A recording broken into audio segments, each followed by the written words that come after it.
Ahojte, teraz vám ukážem základné operácie s maticami, sčítovanie a násobenie. Sčítovanie matíc. V zadaní mám dve matice. Úlohou je tieto matice sčítať a výslednú maticu transponovať.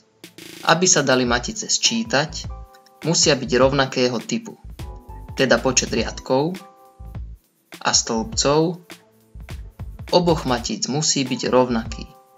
Sčítujú sa prvky na súhlasných pozíciách. 1 plus 7 je 8. 25 plus minus 4 je 21. 28 plus 5 je 33. 3 plus minus 26 je minus 23. 16 plus minus 16 je 0. Minus 6 plus 13 je 7. 0 plus 21 je 21. 9 plus 22 je 31. Výslednú maticu transponujem. Inými slovami riadky prepíšem do stĺpcov.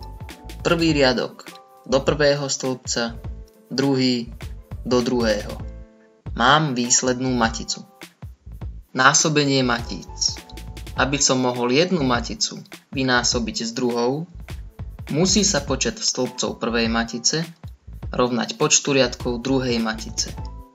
Preto je možné vynásobiť matice v poradí C krát D, ale nie D krát C.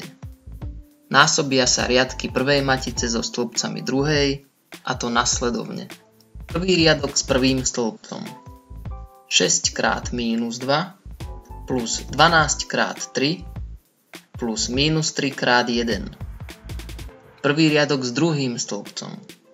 6 krát 0 plus 12 krát minus 1 plus minus 3 krát 5. Prvý riadok s tretím stĺpcom.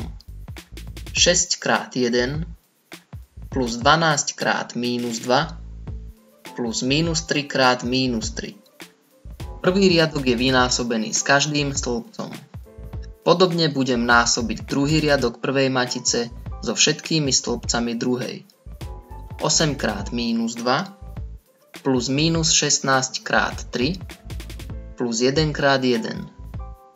8 krát 0 plus minus 16 krát minus 1 plus 1 krát 5.